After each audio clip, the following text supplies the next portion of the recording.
Hello, Thomas and Gordon. It's Papa. I'm in the maple room. It's snowing outside. There's your house. There's your lake. And if you look through there, you might be able to see some ice shacks through there. We're going to read another story today. And you recognize this one. We took the cover off the book, but we can still read it. It'll probably be on the inside here if I can open it. A Grandude. This book was written by Paul McCartney, who has another career somewhere doing some songs, and illustrated by Catherine Durst. And there's the Grandude, a Grandude. And here's the song. Here's the book. Lucy and Tom and Em and Bob were spending a weekend with their granddad. Today, one of those days when nothing felt quite right. It was gray and drizzly, and everybody was grumpy and too bored to be bothered. You can see it was raining outside. It says, "Cheer up, chillers," says Grandude, as he pulled out his pile of postcards in the back of the pocket of his trousers. "Look at these. Let's see what they've got in here. What's that? I think you know. That's a globe. What's Lucy playing? She's playing the guitar. Oh, there's some cookies on the ground. Do you think Tom had those cookies? What if Bella gets those cookies? She might. There's some crayons, and there's some, what are those things called again? Are they called dominoes? I think so. So let's see what they have. And here's an old record player called a phonograph. Em picked out a postcard of a sandy beach and sparkling blue waters. "I wish we could go there, Grandude," she said. "Well, let's see what we can do." Grandude reached into his coat pocket and took out a shiny compass. He gave the compass a rub and waved it over the postcard. The needle started to spin around and around. See the compass needle spin and let the magic fun begin. Then in a flash of magic, where did they go? Zing, bang, zizzle, everything changed. The children were standing on a golden beach with their little waves tickling their toes. The water felt beautifully cool. "We're on the beach from the postcard," Bob laughed as he splashed in the sea. And there you can see the starfish. There's a couple of fish. And there's some palm trees with some coconuts. But the magic compass hadn't finished yet. Huge flying fish leapt from the sea. "Hey, Grandude," they called. "It's a school of flying fish," said Grandude. "Come on, chillers, let's go for a ride." "A school," whispered Lucy. "Hope we don't have to do any homework."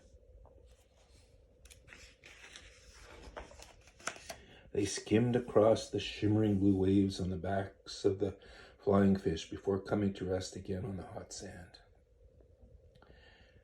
They built sand castles and then lay beneath a coconut tree eating ice cream. The memory of the gray, grumpy day was completely washed away, and they were perfectly happy. Until... Oh. What's that thing? "Ouch!" cried Bob. A little crab scuttled across the beach. "That crab pinched my toe." Looks what they're eating there. There's a little boat. There's a seagull right on that ball. There's a pineapple. Oh no! Suddenly, lots of little crabs were scurrying out of the sea, heading straight towards Grandude and the children. How many do you think there are? 1, 2, 3, 4, 5, 6, 7, 8, 9. How many eyes do you think they have? You'd have to count those eyes to find out. "Hey, Grandude," said Em, "can we go somewhere a little less pinchy?" "Yes, I think we could better hop to it," said Grandude. He quickly waved the magic compass over another postcard. This one had a picture of a cowboy. The magic flashed and sparkled, and once again, zing, bang, sizzle, everything changed. Grandude and the children found themselves in a desert valley with spiky green cactuses. A cowboy galloped toward them on a beautiful spotted horse. "Hey, Grandude," called the cowboy, waving his hat in the air. "Wow, what a handsome Appaloosa," said Grandude, admiring the horse. "Appaloosa?" said Em. "No, that's the kind of horse it is. It has nothing to do with me," said Lucy. "It's the Appaloosa that has spots on its hind." And there's a tortoise that looks like a skink. Could be a Gila monsters, I'm not sure. And there's a cactus with some flowers.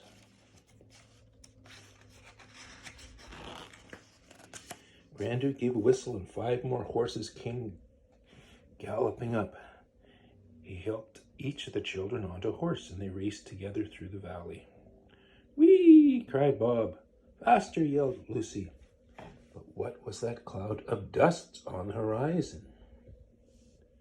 Way over there. I wonder what it could be. Oh no! A herd of wild buffalo was rushing straight toward them. The canyon echoed with the sound of 100 hooves. I guess that would be about 25 buffalo. Before they could reach to safety, Tom's horse reared and he tumbled to the ground. "Hold on, Tom," shouted Grandude, snatching a rope from the cowboy's saddle. With a twirl, he lassoed Tom and hauled him up onto his horse. "Ride, chillers," cried Grandude, "as fast as you can." They have to get away from the buffalo, or bison as they're properly called. They cleared the stampede just in time. "Hey, Grandude," panted Tom, "perhaps we could go somewhere a little less stampy?" "Yes, good idea," said Grandude, "and I think I need to cool down." Once again, he whipped out his magic compass and waved it over a postcard. "See the compass needle spin, let the magic fun begin." Before the children could see the picture, magic sparkled and flashed, and in the blink of an eye, where do you think they're going to go? Zing, bang, sizzle, everything changed. They found themselves high on a hill in the afternoon sun. Children laughed as they rolled in the sweet-smelling wildflowers that seemed to stretch forever. Grandude pulled out his trusty guitar and began strumming a song. Grandude drew a small telescope from his pocket and they took turns looking at the snow-capped peaks. "Hey, Granddad," mooed some friendly cows, their bells tinkling along with the tune. But soon they heard a rumbling sound. I wonder what it could be. "Oh no! Hey, Grandude, look!" yelled Lucy. She peered through the telescope. A huge wall of snow was sliding down from the mountain above. "Avalanche! Quick, chillers!" cried Grandude. "Jump! The snow's going to get them. Unless..." Just before the wave of snow reached them, Grandude and the children leapt onto one of the cows. "Up, cow, up!" Grandude cried. Magic swirled from the compass, lifting them all higher and higher off the ground. Sailing them safely through the sky with the sea of snow rushing beneath them. "Swiss cows are exceptionally good flyers," said Grandude. "I don't think cows can fly unless they're jumping over the moon."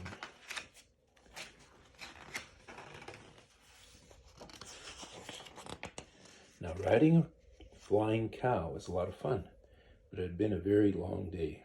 "Hey, Grandude," said Lucy with a yawn. "Maybe we could go somewhere a little more sleepy?" said Grandude with a chuckle. "That sounds like a very good idea." This time, instead of a postcard, Grandude pulled a photograph of his own house from his pocket. "Magic compass, one more spin. It's time for bedtime to begin." There's their house. And he waved his compass over it, making the magic sparkle and spin. And just like that, zing, bang, sizzle, they were back in Grandude's living room. And the compass hadn't finished yet. With the final flash of magic, the children were changed and ready for bed. Their teeth were brushed, their faces were washed, and they were all tucked in uptight. And in 5 minutes flat, Bob and Tom and Lucy and Em were fast asleep, dreaming of their next adventures. See the compass needle spin, let the magic fun begin. Good night, Grandude. And look at Grandude sleeping. And that's the end of that story.